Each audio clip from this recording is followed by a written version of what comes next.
Hi everyone, I hope you're doing well. Thank you so much for watching and subscribing. And if you're not subscribed, I would love for you to subscribe and hit the notification bell so you don't miss any videos. And if you're already subscribed, thank you so much for supporting my channel and spending your time with me, watching my videos, commenting on them. I really do appreciate all your support. And it also keeps things exciting for me. I love interacting with you all, so please keep the comments coming. So today I'm very excited to share my first Hermes lipstick and also the most expensive lipstick that I have or will ever have, I think. This one costs $67 and the only reason I could even think of getting it is that I had a $25 gift card from Neiman Marcus. So let's open this. I had to ship out the lipstick. They gave me the box and the ribbon, but the lipstick came in by mail, so I have just wrapped it myself. I didn't do a very good job, but let's open this one up. I haven't really opened the lipstick because I wanted to do this with you guys. I love this box, such a pretty color, so iconic this one is. I have been wanting to get this orange box for so long, and despite all the number of perfumes I have, I've never got a box because I have not purchased them from Neiman's or from Hermes's website. So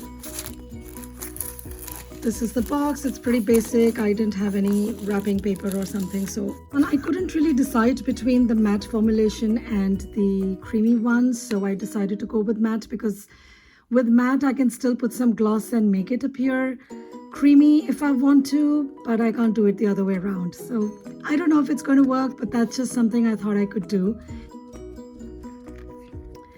So the lipstick opens like this. It's like a drawer. Wow, look at that.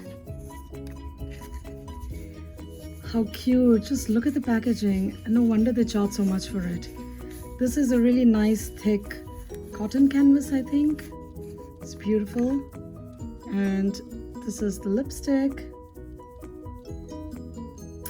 It's the same kind of cap that I have on Jour d'Hermès, their perfume. Orange Boîte. I wanted to get one of their iconic shades, and also because I love orange. We are coming close to spring and summer. Wow, look at that. See, it sort of matches the color. How pretty. How gorgeous is this, guys? Beautiful. Let's look at the lipstick first. It's gorgeous. So this is what it looks like. I want to try it on my lips before I swatch it on my hands, so give me a couple of minutes. I will be back once I've tried it. I can't wait. I've been dying to try this one. This one has a magnetic closure, so the packaging is so luxurious. I love it. It just feels very smooth, very, very luxurious. It's beautiful. And it's got this nice brushed gold out here. It's very nice. So I am back, and here is... I tried it on my lips and I will just tell you. So this is how it swatches. It's very, very smooth. The matte formula isn't anything that I have experienced before. It's very velvety, very creamy, very smooth. I thought it might skip as I applied it because that's what typically happens with most matte formula lipsticks. They tend to skip when they are cold, and only after they've been warmed up and used a little that they'll glide on smoothly. But this one went on very smooth just from the beginning, and I was like, okay, this doesn't feel like a matte lipstick at all.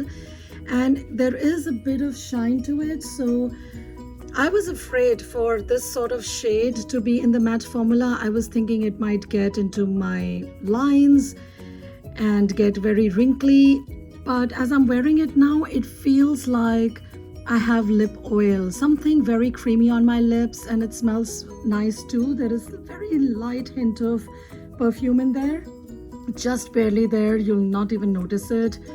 Some citruses and some flowers, but it's very, very light. And this one does go quite sheer on my lips, so I did have to rub it a few times, but it's a gorgeous orange shade. It's just the kind of orange I've been looking for, and it's beautiful. I can't wait to wear it this summer.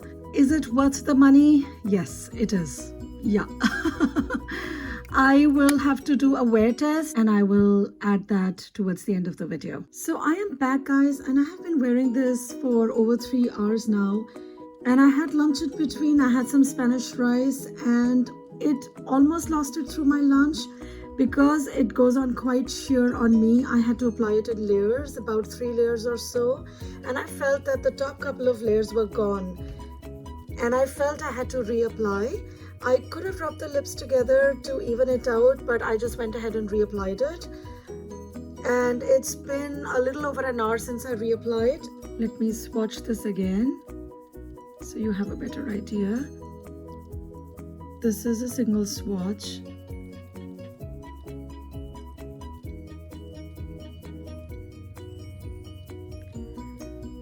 So you can tell the difference how it applies. And on my complexion, I feel that I need to dress it up with more makeup. I think it's only because of this shade. It's too orange, and on its own it can look like I've just had an orange popsicle. Not the best look for me, at least. So I applied a lot of bronzer, created my favorite 60s and 70s look that I've always obsessed with blue eyes and orange lips. And it makes me look like I've just come back from a very glamorous holiday. And I think that's the only way I can pull this off. Now I'll go over the pros and cons of this one. The pros are that the formula is a very creamy matte. It's very easy wearing, non-drying. It's very weightless. I don't feel anything at all even after 3 layers. It has a nice scent, but it's barely there. It's very subtle fragrance. The packaging is of course so luxe. It's very weighty, and I like that it's sheer and it can be built. It's not cakey or thick at all. The cons are of course the price of this one, and for that price I would have preferred if this was transfer proof and maybe a bit more pigmented, although I like that this can be built. But I also don't like how the top layers wear off with time. And although this one is quite weighty, it does make the makeup bag quite heavy. And what I also just noticed is that even though I did not have anything after I reapplied it after a meal, I washed my lips, I scrubbed them off to just make the application even more smooth than it was before. I find that I end up eating some of the lipstick. Even though I've not eaten any food, I've done nothing, I've just been sitting and quietly working. I haven't even been having any conversations, but it just sort of disappeared. That sort of reminded me of another lipstick from Chanel, which I didn't like at all. That was a huge fail for me. Let me go grab it and show you which one I'm talking about. Hold on. It is this one. It is the Rouge Allure Liquid Powder. Now this was a lipstick that didn't work for me at all. It's a little different formula. You got to squeeze it and it comes out through this. And although this one also applies very smoothly, it's a matte shade. It's very velvety, very powdery, but it disappears. And I think in terms of the formula, these two do come quite close. That's what I was thinking, when I was applying this, I thought it felt familiar. And now I know that this is very much like this Chanel lipstick, and this didn't work for me. And I'm not sure how this is going to play out, because I am quite disappointed that even though I've not eaten anything in a couple of hours, it's all but disappeared. Not what I expect from this luxury brand. So if you ask me if it is worth it, I guess yes, for someone who loves luxury, who's brand conscious and who can afford it. But for most of us, and especially for me, it's a special treat. I can only have 1 or 2 lip products at that price point. And given the performance of this one, I am not sure if I want to try this particular line. Maybe I'll go for the creamy formula from Hermes if I have a gift card, or if it is heavily discounted, and if it is a unique shade and not available in other brands like this particular shade is. I might think of it, but as of now, I'm not super excited about the way it's turned out. It shouldn't disappear after an hour or so. I mean, that's the worst thing about a lipstick for me. I hate touch-ups. I don't like to be worried if I'm looking fine or not. I can't keep checking up on my makeup. I have other things to do. So I'm going to continue to wear it and see if it changes. Maybe I need to do a better job at scrubbing my lips.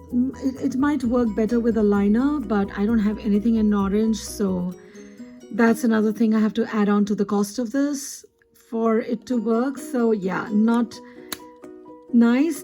And no matter how great the packaging is and everything, I need the lipstick to last and perform well. And I prefer the quality of the product more than what's outside. So that was it, guys. Do let me know what you think of this one if you've tried it, and give this video a thumbs up if you liked it, if it was helpful. And if you have any questions, please feel free to put them in the comments below. Thanks so much for watching. I'll see you next time. Bye bye.